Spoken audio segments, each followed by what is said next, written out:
Baik adik-adik, kali ini kakak akan menjelaskan materi diferensial. Nah, sebelumnya kita harus paham dulu apa itu diferensial. Mulai dari pengertiannya, simbolnya, dan juga definisinya. Nah, kita langsung saja ke pengertian. Diferensial diartikan dengan turunan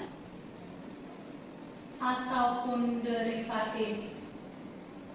Nah, kalau ditanya itu turunan, berarti yang dicari itu sama aja dengan diferensialnya. Nah, diferensial ini disimbolkan dengan F aksen X atau Y aksen atau DY per DX ataupun DFX per DX. Nah, ini adalah simbol dari turunan pertama fungsi Y atau fungsi fx, kan sama saja fungsi Y dengan fx terhadap variabel x.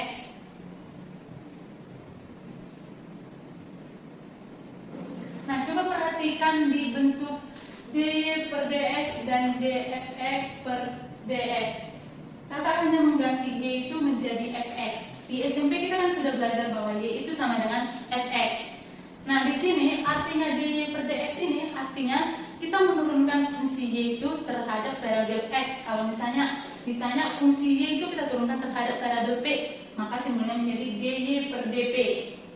Nah, di diferensial juga kalian akan menemukan simbol F double aksen X ataupun Y double aksen ataupun D kuadrat Y per DX kuadrat ataupun D kuadrat FX per DX kuadrat. Nah, yang ini tuh simbol dari turunan kedua fungsi Y terhadap variabel X.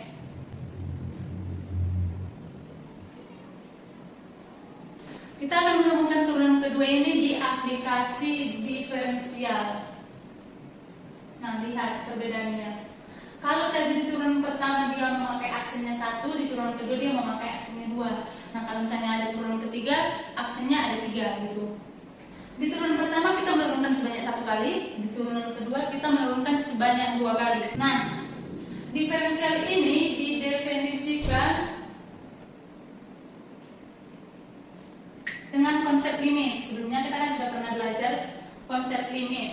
F aksen sama dengan limit H menuju 0 dari F X tambah H dikurang F X per H.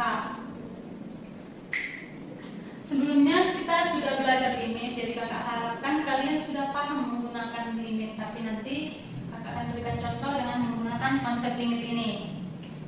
Kita lanjut ke rumus dasar.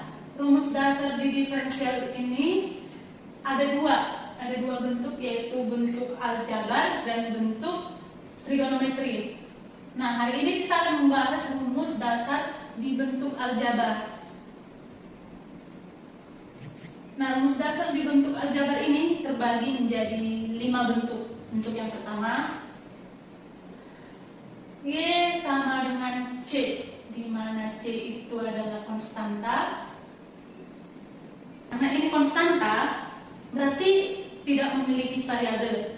Maka turunannya Y aksen sama dengan 0.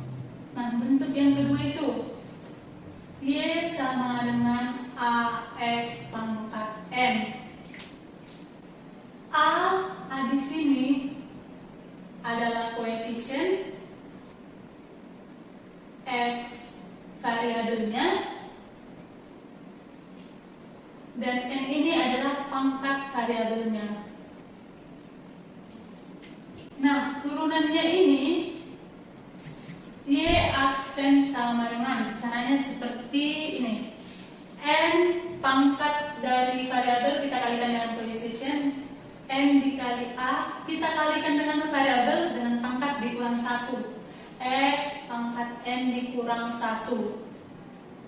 Bentuk yang ketiga, sama dengan A GX pangkat M. Nah, apa bedanya bentuk yang ketiga dan yang kedua? Nah, kalau tadi kita memakai variabel di bentuk yang kedua, kita juga memakai variabel di bentuk yang ketiga, hanya variabelnya itu dalam bentuk fungsi. Nah, turunannya Y sama seperti yang bentuk yang kedua. Pangkatnya kita kalikan koefisien M dikali A. Variabelnya kita kurangkan pangkatnya 1. Variabelnya tadi dalam bentuk fungsi GX pangkat M kurang 1. Nah, apa bedanya dengan yang kedua? Karena tadi variabelnya dalam bentuk fungsi, maka ini kita kalikan dengan turunan fungsinya kali G aksen X. Nah, untuk bentuk yang keempat dan kelima itu agak berbeda dengan tiga bentuk yang pertama.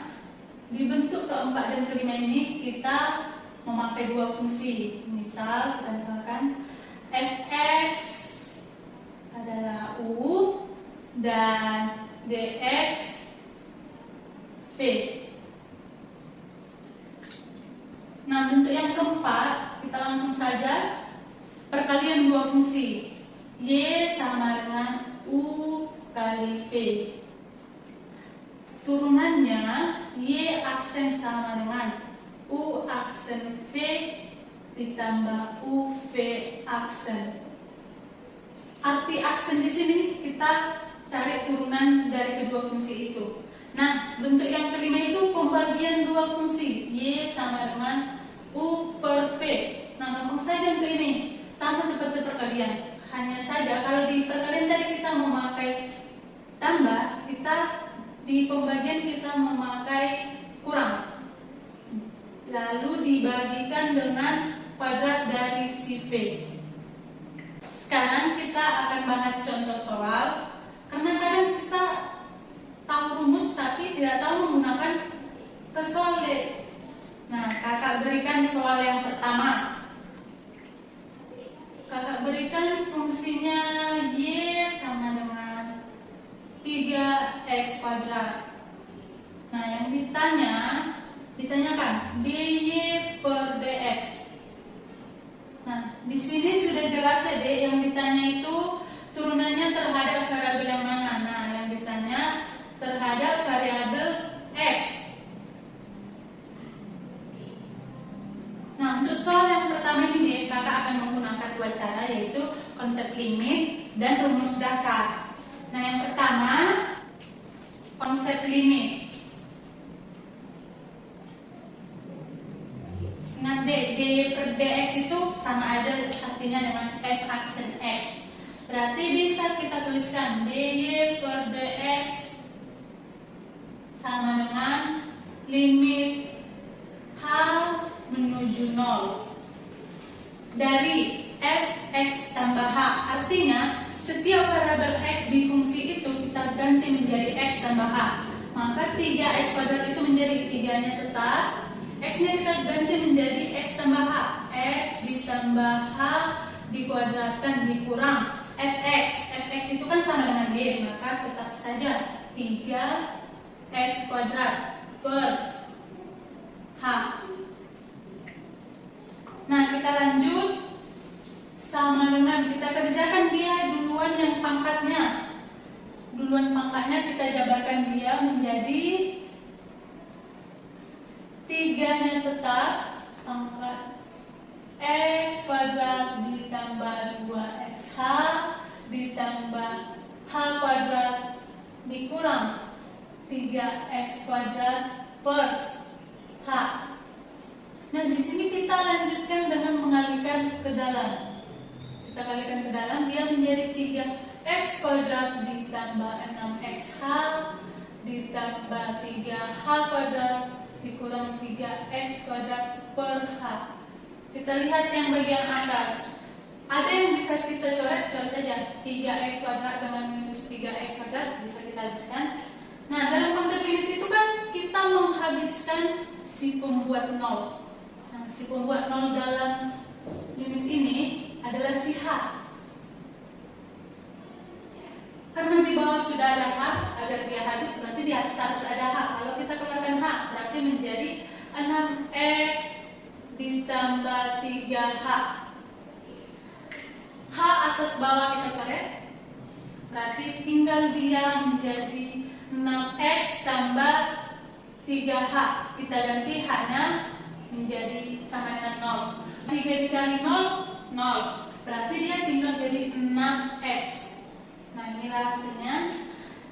Yang kedua, kita memakai rumus dasar. Nah, di soal itu tidak akan diberitahukan kepada kita kita menggunakan rumus dasar yang mana. Nah, kita cocokkan dulu soal kita ini, dia termasuk ke rumus dasar yang pertama, kedua, atau yang ketiga. Ini udah pasti tidak cocok keempat dan kelima, karena 4 ke 5 itu menggunakan dua fungsi. Nah, lihat, yang pertama itu kan dia konstanta, sementara di soal kita itu ada variabelnya.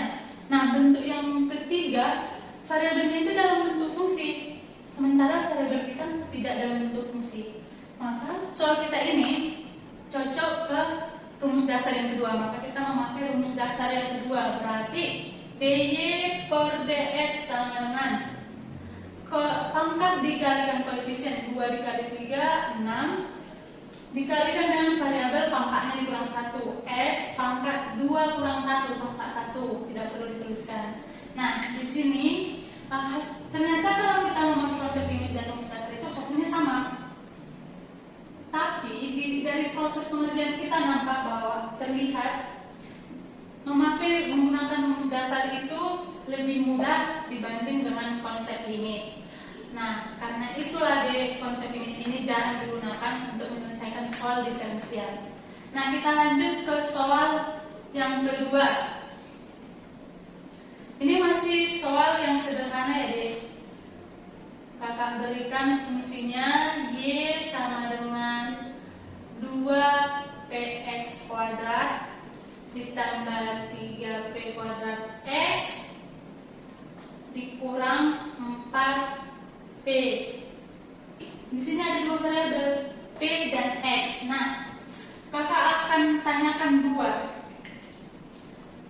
Yang pertama kita cari dy per dx, yaitu turunannya terhadap si x, dan yang kedua itu dy per dp, turunannya terhadap si p. Langsung saja kita selesaikan. Nah, lihat yang pertama itu kan yang ditanyakan dy per dx, dari kakak bilang bahwa diturunkan terhadap variabel x. Nah, artinya apa? Selain x itu adalah koefisiennya. Nah, kita lihat yang pertama, berarti koefisiennya 2p, yang kedua 3p kuadrat, yang ketiga min 4p. Nah, yang untuk bentuk pertama dan kedua ini kita memakai rumus dasar yang kedua. Pangkat dari variabel kita kalikan dengan koefisien. 2 dikali 2p, 4p dikali variabel dikurang 1, 2 kurang 1 kali x pangkat 1, satunya tidak usah dituliskan, ditambah ini pangkatnya 1, kita kalikan dengan koefisiennya dikali 3p kuadrat, maka menjadi 3p kuadrat dikali variabelnya kita kurangi 1 pangkatnya, 1 kurang 1 0. Nah, kita tahu kan bahwa setiap apapun yang dipangkatkan dengan 0 itu adalah 1, berarti dikali 1, tidak perlu kita tulis. Nah, sampai di sini. Nah, bentuk yang ketiga, lihat, dia tidak ada variabelnya, berarti dia termasuk ke rumus dasar yang pertama, berarti hasilnya adalah 0, tidak perlu dituliskan. Nah, hanya sampai di sini jika dia diturunkan terhadap variabel x, yaitu 4px ditambah 3p kuadrat. Nah, yang kedua itu diturunkan terhadap variabel p, dy per dp. Nah, berarti yang menjadi koefisiennya itu yang selain p. Yang pertama itu berarti koefisiennya itu 2x kuadrat, yang kedua 3x, dan yang ketiga min 4. Pangkatnya si variabel di sini pangkat 1 kan? Kita kalikan dengan koefisiennya menjadi 2x kuadrat dikalikan dengan variabelnya pangkatnya kurang 1, 1 kurang 1 pangkat variabelnya itu 2, kita kalikan dengan koefisien 2 dikali 3x 6x dikali pangkat variabel pangkatnya kita kurang 1, 2 kurang 1, 1 kali P dikurang min 4 sebagai koefisiennya, pangkatnya 1 kita kalikan minus 4, pangkatnya 1 kurang 1 0, berarti sampai di sini. Nah, maka kita dapatkan turunan terhadap variabel P itu hasilnya 2x kuadrat ditambah 6xp dikurang 4. Nah, nampak kan perbedaannya kita menurunkan terhadap variabel x dan variabel P. Nah, untuk soal yang ketiga yang variabelnya dalam fungsi dan soal yang keempat dan kelima menggunakan dua fungsi, kita lanjut di pertemuan selanjutnya. Terima kasih.